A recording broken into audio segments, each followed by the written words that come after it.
सोचिए एक ऐसी पॉलिटिकल पार्टी के बारे में जिसका नाम सुनकर ही दिमाग चक्कर खा जाए। कॉकरोच जनता पार्टी। सुनने में किसी इंटरनेट मीम या फन जोक जैसा लगता है ना? लेकिन इस विश्लेषण में हम आगे देखेंगे कि कैसे ये एक छोटे से इंटरनेट जोक से शुरू होकर पूरे सिस्टम पर एक बहुत बड़ा सवाल खड़ा कर रहा है। ये सिर्फ सटायर नहीं है, इसकी जड़ें काफी गहरी हैं। तो चलिए सीधे इस मुद्दे की गहराई में उतरते हैं। अब किसी भी पार्टी से जुड़ने के लिए आमतौर पर क्या चाहिए होता है? पैसा, पावर या कोई बड़ा नेता होना, राइट? पर इस पार्टी की एंट्री रिक्वायरमेंट्स बिल्कुल अलग लेवल पर हैं। ध्यान से सुनिएगा। आलसी, बेरोजगार और पेशेवर ढंग से शिकायत करने में माहिर। मतलब सीरियसली, ये खूबियां सुनकर मुस्कुराहट आना लाजमी है। पर सबसे बड़ा सवाल यही है कि आखिर इन अटपटी शर्तों ने देश भर के युवाओं को एकजुट आने पर मजबूर कैसे कर दिया? ये आखिर एक मैसिव कलेक्टिव एक्शन में बदल कैसे गया? इस पूरे मूवमेंट के पीछे दिमाग है अभिजीत दीपके का, जो यूएस में रहने वाले एक पूर्व पॉलिटिकल कम्युनिकेशन स्ट्रेटेजिस्ट हैं। और सच बताऊं तो इसकी शुरुआत बस एक आम से सटायरिकल ट्वीट से हुई थी। अब ये कॉकरोच नाम किसी स्टैंड अप कॉमेडियन के दिमाग की उपज नहीं है। ये actually chief justice of India CJI के एक कोर्ट हियरिंग के दौरान आई टिप्पणी से निकला है। उन्होंने कोर्ट में कहा था कि युवा कॉकरोच की तरह हैं, उन्हें कोई रोजगार नहीं मिलता। सुनने में ये शब्द काफी कठोर लगते हैं, लेकिन फेयर रहने के लिए कॉन्टेक्स्ट समझना जरूरी है। एक दिन बाद ही सीजेआई ने क्लैरिफाई किया था कि उनका ये निशाना खास तौर पर उन लोगों पर था जो फर्जी डिग्रियों के सहारे वकालत में घुसने की कोशिश करते हैं। पर तब तक शब्दों का असर हो चुका था और इंटरनेट को एक चिंगारी मिल गई थी। चलिए देखते हैं कि ये आखिर कितनी रफ्तार से आगे बढ़ा। सिर्फ 60 घंटे। इस बात पर थोड़ा गौर कीजिए। जब इसकी डिजिटल लॉन्चिंग हुई तो लगा था कि यह बस 2-4 दिन चलने वाला एक फन इंटरनेट ट्रेंड होगा, लेकिन सिर्फ 60 घंटों के अंदर एक साधारण से वेब पेज पर हजारों ऑफिशियल साइनअप्स की बाढ़ आ गई। ये कोई छोटी मोटी बात नहीं है। एक वेबसाइट का इतनी जल्दी इतने लोगों को जोड़ लेना इस बात का सबूत है कि जमीन पर बेचैनी किस हद तक फैल चुकी थी। और इंस्टाग्राम पर तो नंबर्स एक्सप्लोड कर गए।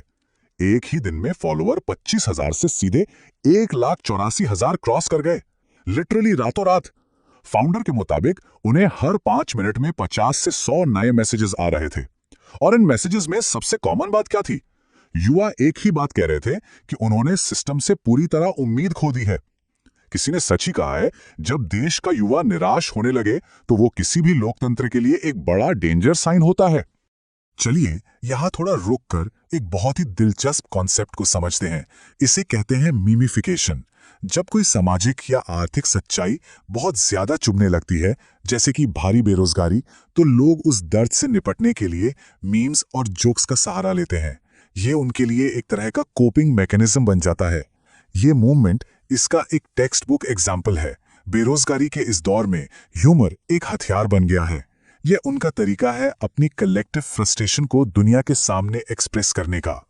अब इन दो अलग अलग पहलुओं पर नजर डालते हैं।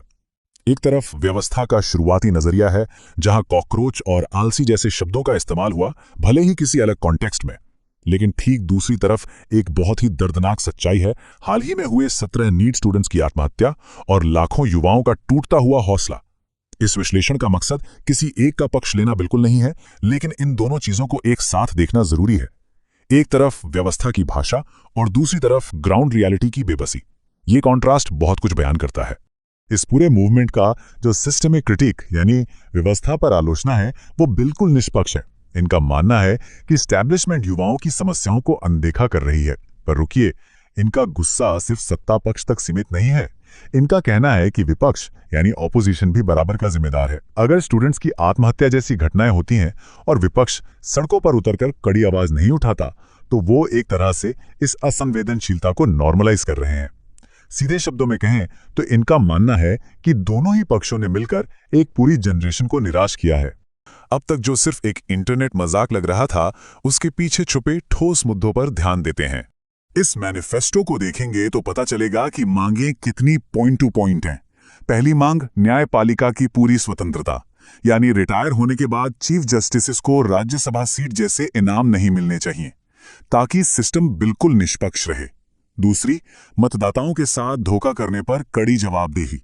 तीसरा बड़ा पॉइंट है संसद और कैबिनेट में बिना किसी देरी के महिलाओं के लिए तुरंत 50% आरक्षण। और चौथी मांग, दल बदल करने वाले नेताओं यानी एमएलएज और एमपीज के खिलाफ सख्त नियम। ये मांगे सुनने में काफी हार्ड हिटिंग लगती हैं, राइट? ये पावर में बैठे लोगों से सीधे तौर पर जवाबदेही मांग रही हैं। आखिर इस मूवमेंट के कोर वैल्यूज और लॉन्ग टर्म गोल्स क्या हैं? चलिए देखते हैं। यहां एक बहुत बड़ा टेक अवे निकल कर आता है। लहर चाहे कितनी भी बड़ी क्यों ना हो जाए, फाउंडर ने एकदम क्लियर शब्दों में कहा है कि ये मूवमेंट हमेशा लोकतांत्रिक अधिकारों के दायरे में और भारत के संविधान के अनुसार ही चलेगा। इसका मतलब ये है कि शांतिपूर्ण विरोध ही इसकी नींव है। सिस्टम को बाहर से तोड़ना इनका लक्ष्य नहीं है, बल्कि संवैधानिक दायरे में रहकर उसमें सुधार लाना ही इनका असल मकसद है। और अब आते हैं आज के आखिरी और सबसे अहम सवाल पर। क्या ये पूरी लहर सिर्फ इंटरनेट का एक और वायरल ट्रेंड है जो कल तक धूल में दब जाएगा, या फिर ये देश के युवाओं द्वारा बनाया जा रहा एक बिल्कुल नए और सक्रिय लोकतांत्रिक प्लेटफॉर्म का ब्लूप्रिंट है? क्या इंटरनेट का ये व्यंग्य सच में देश की राजनीतिक दिशा को स्थायी रूप से बदल पाएगा? खैर, इस सवाल का जवाब तो आने वाला वक्त ही देगा, लेकिन एक बात तो तय है, इस मूवमेंट ने पूरे सिस्टम को मुड़कर सोचने पर मजबूर जरूर कर दिया है। उम्मीद है इस विश्लेषण से इस मुद्दे की गहराई को समझने में मदद मिली होगी। जुड़ने के लिए बहुत बहुत शुक्रिया।